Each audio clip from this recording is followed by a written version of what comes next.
अस्सलाम वालेकुम नाजरीन, सियासत.com पर आप सबका इस्तकबाल है। मोहम्मद हनीफ उर्फ डॉक्टर हनीफ, जिनको पुलिस ने 7 अप्रैल को वरंगल से हैदराबाद मुंतकली के दौरान मुबैना फ़र्जी इनकाउंटर में हलाक कर दिया था। शहीद डॉक्टर हनीफ को 3 बच्चे हैं, 2 लड़के और 1 लड़की। आज हमारे स्टूडियो में शहीद हनीफ की अहलिया और उनके मासूम बच्चे आए हुए हैं। उन्होंने हुकूमत से इंसाफ का मुतालबा किया है।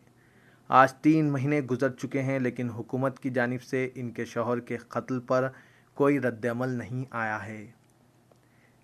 शहीद डॉक्टर हनीफ की अहलिया ने सियासत के नाजरीन से अपील की है कि इनके मासूम बच्चों की परवरिश के लिए इनकी माली इमदाद करें। अहले खैर हजरात, इन मासूम बच्चों के लिए इमदाद कीजिए। ये ख़ानदान हमेशा आपके हक़ में दुआगो रहेगा। इनका अकाउंट नंबर है इशरत बानू, अकाउंट नंबर है 3149090802, Central Bank of India, branch Musheerabad, Raja deluxe complex, Hyderabad. इनका कॉन्टैक्ट नंबर है 9700626164, 9246372248। अस्सलाम वालेकुम जी। डॉक्टर हनीफ की बेवा बात कर रही हूँ मैं। मेरे शौहर को 5 साल से 2010 से जेल में रखे थे। उसके बाद जब इनका केस शुरू हुआ, जब एंडिंग होने वाला था, 2-3 महीने बाकी थे, 30 आई विटनेस थे, पूरे फेल हो गए थे। आई विटनेस विस्टॉल हो गए थे।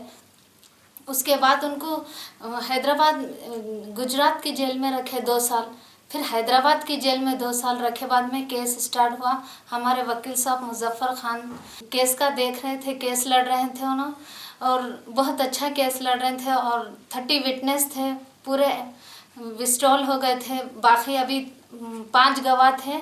इन लोग अहमदाबाद से लाके हैदराबाद की जेल में रखे थे। उसके बाद में 7 अप्रैल को इन लोग को यहाँ शिफ्ट करने वाले थे, वरंगल में ले जाके रखे। वरंगल में एक महीना रखे। तो डॉक्टर हनीफ बोले कि मेरा वहाँ केस नहीं बनता, आप जाके वकील साहब से मिलो कि मेरे को वरंगल क्यों शिफ्ट कर रहे। वरंगल में तो हमारा कोई केस नहीं बनता।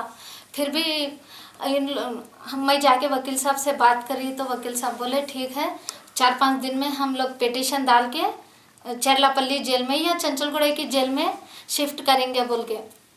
उसके बाद में वरंगल से तो 1 महीने से ला रहे थे, ले जा रहे थे, मगर जिस वक्त 6 तारीख थी उस दिन भी लेके आए कि पिटीशन कबूल हो गई थी। जज 7 तारीख को चरलापल्ली जेल शिफ्ट करने वाले थे। 7 तारीख के दिन 6 को लेके आए। वापसी में जब लेके गए, उसके बाद में 7 तारीख को तो सुबह 11 बजे हमको न्यूज़ मिली कि 5 जनों का इनकाउंटर हो गया। ये इनकाउंटर नहीं है, ये साजिश है, ये फेक मर्डर है, ये प्लान से उन लोगों को मारा गया है। क्योंकि मेरे मियाँ के खिलाफ कोई सबूत नहीं मिल रहा था। इनको तो खाली पीली अरेस्ट करे, क्लिनिक पे से इनको उठा के 8 जने ड्रेस पे आके क्लिनिक में घुस के उनके कॉलर पकड़ के कार में अंदर ढकल के लेके चले गए। उसके बाद अब 2 महीने में छूटने ही वाले थे, मगर उन लोग प्लान से उनका मर्डर करे, फिर इनकाउंटर का नाम दे दिए। मैं को गवर्नमेंट से, केसीआर साहब से अपील करना चाहती हूँ कि 3 महीना होने के बावजूद भी ना गिरफ्तारी हुई, ना सीबीआई से तहकीकात हुई। ये कहीं का इंसाफ है सर? मेरे बच्चों का इंसाफ कीजिए। छोटे छोटे बच्चे हैं मेरी बच्ची पैदल स्कूल को जाती, धूप में बारिश में, उनको 2 दिन से बुखार है। मेरे बच्चों का फ्यूचर का क्या होगा? मेरे मियाँ छूटने वाले थे। डॉक्टर इंसान क्या किसी का मर्डर कर सकते हैं या किसी का खून कर सकते हैं? ये गलत इल्ज़ाम लगा दिए थे, टेररिस्ट है वो, ये बोल के। ये गलत है, ये फेक है। ये आप मेरे बच्चों के लिए कुछ भी, उनकी परवरिश, मेरे शोहर का ख्वाब था कि बच्चे डॉक्टर बने, इंजीनियर बने।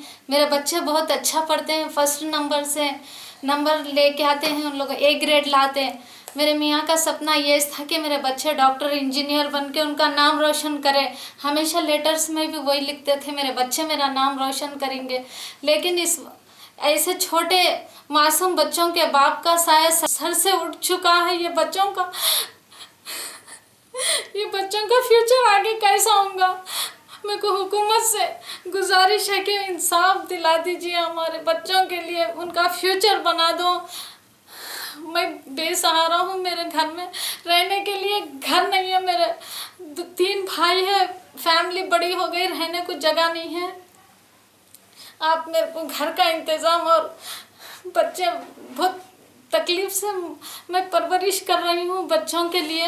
मेरे शौहर डॉक्टर थे, बहुत कमाते थे। आज 4-5 साल से तो शायद उनकी कितनी कमाई हो जाती, लेकिन 5 साल से उनको अंदर रख के उसको ख़त्म कर डाले, उनको मौत की नींद सुला दिए। मेरी अपील है कि इंसाफ दिलाओ, उन लोग को सख्त से सख्त सज़ा दिला दीजिए। 3 महीने से हम लोग लगातार यही बोल रहे हैं, यही बार बार रिक्वेस्ट कर रहे हैं, मगर हुकूमत के कान पे जूं तक नहीं रेंग रही। मैं तमाम मुस्लिम भाइयों से अर्ज़ करना चाहती हूँ कि ज़्यादा से ज़्यादा ताउन करें, ताकि मेरे बच्चों की परवरिश में कुछ कमी ना आए।